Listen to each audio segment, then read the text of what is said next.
अरहन्ताणं नमो अरहन्ताणं नमो अरहन्ताणं।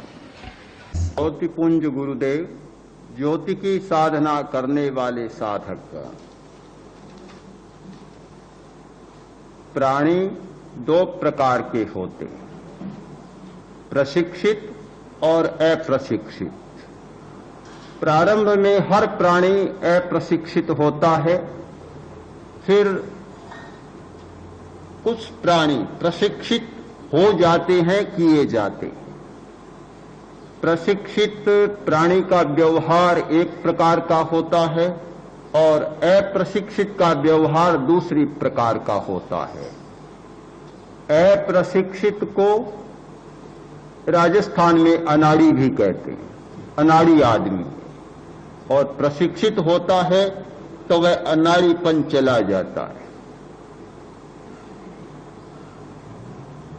हाथी, घोड़े, बंदर, तोते, मैना यानी पक्षी और पशु प्रशिक्षित होते हैं, एक प्रकार का व्यवहार करते हैं और प्रशिक्षित प्राणी का मूल्य भी बढ़ जाता है।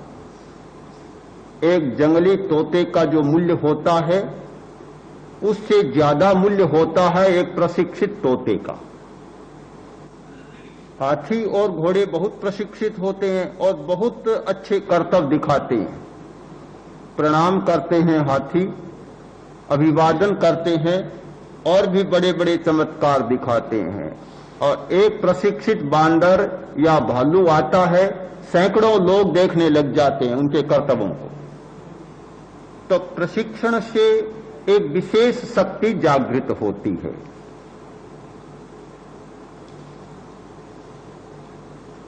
हमारी चित्त की तीन अवस्थाएं होती हैं, व्यग्र, एकाग्र और शांत। पहली अवस्था है व्यग्रता की, दूसरी एकाग्रता की और तीसरी शांत। व्यग्र का अर्थ होता है अनेक विचार, अनेक विकल्प। एकाग्र का अर्थ होता है एक विकल्प और शांत अवस्था का अर्थ है निर्विकल्प। निर्विकल्प एक कार्य में अनेक प्रकार के विचार, अनेक प्रकार के विकल्प होते हैं। एक काम करने बैठता है, एक प्रकार का विचार करना चाहिए, पर बीच में इतने विचार आ जाते हैं कि विचारों का सिलसिला ही समाप्त हो जाता है। कार्य में भी एकाग्रता नहीं होती, व्यग्रता होती है। एक काम करना शुरू करता है, पूरा नहीं होता, बीच में दूसरा काम शुरू कर देता है। दूसरा पूरा नहीं होता, बीच में तीसरा काम शुरू कर देता है। फ्रांस का एक बहुत बड़ा वैज्ञानिक हुआ है, अपने जीवन में 900 निबंध लिखे होंगे विज्ञान पर एक भी पूरा नहीं। अगर एक भी पूरा करता तो शायद दुनिया का महान वैज्ञानिक होता, पर पूरा एक भी नहीं किया।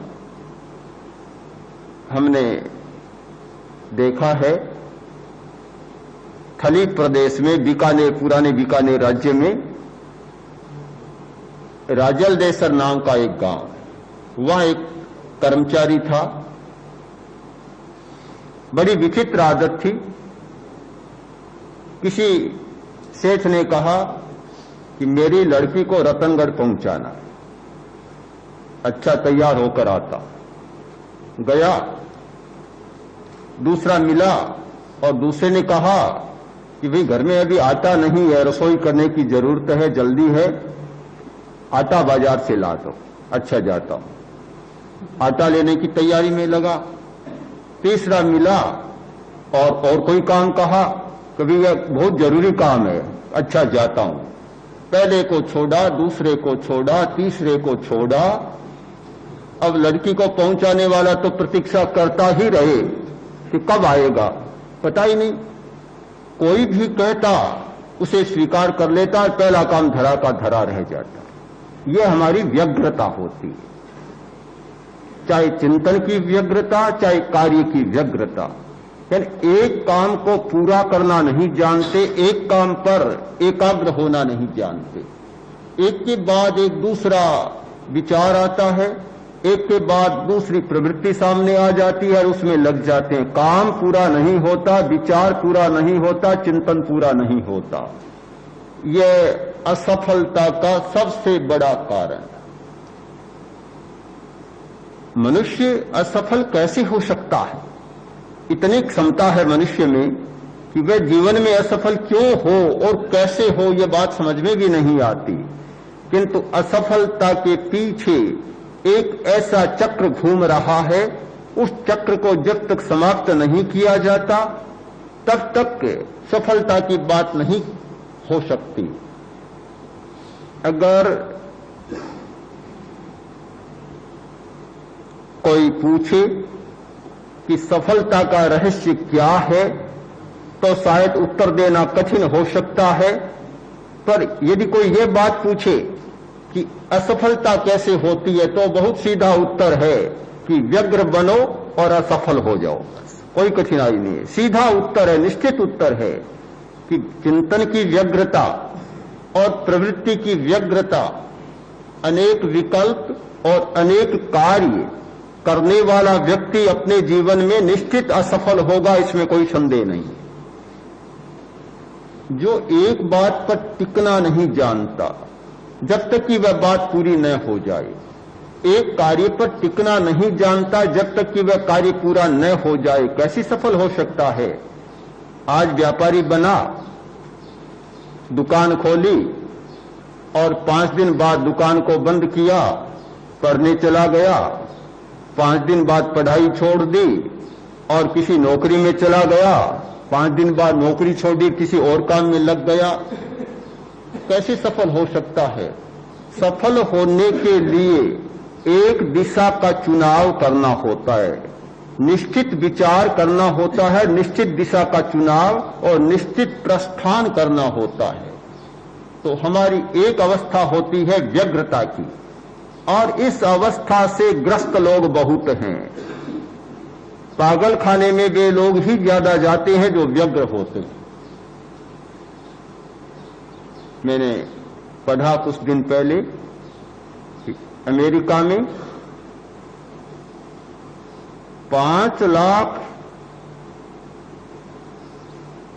से अधिक बेड केवल पागलों के लिए तैयार रहते हैं। बहुत पागलपन है। और इसका कारण भी है कि वहां तनाव बहुत, और जब मस्तिष्क में तनाव होगा तो हम किसी बात पर टिक नहीं पाएंगे। इतनी चंचलता बढ़ जाती है कि कहीं भी स्थिर रहना, रुकना नहीं जानते। रुकने की बात बड़ी कठिन होती है, रुकना हम जानते ही नहीं। एक साधक जा रहा था, डाकू मिला, सोचा कि कोई राहगीर जा रहा है, कुछ पास में होगा, लूट लूं। आया, आकर बोला, ओ यात्री रुको। बहुत बड़ा साधक था, सन्यासी। उसने कहा, मैं तो रुका हुआ हूं, तुम देखो अपने आप को, तुम रुको जरा। मैं तो ठहरा हुआ हूं, रुका हुआ हूं। एकदम उत्तर देते ही देखने लग गया कि क्या बात है। आदमी कहीं रुकना नहीं जानता, हमेशा यह प्रवृत्ति का चक्र हमारा चलता रहता है और इससे हमारी बहुत शक्तियां खर्च होती है। यह एक है व्यग्रता की अवस्था। अब दूसरी अवस्था है एकाग्रता की। जिन लोगों ने इस स्थिति को समझा है, व्यग्रता के परिणामों को समझा है, उससे होने वाली हानियों को समझा है, उन्होंने एक विकास किया और वह विकास हुआ एकाग्रता का। यानी एक विकल्प पर, एक विचार पर लंबे समय तक रहना और एक प्रवृत्ति पर तब तक रहना जब तक कि वह प्रवृत्ति संपन्न न हो जाए। यह दूसरी एकाग्रता की अवस्था है।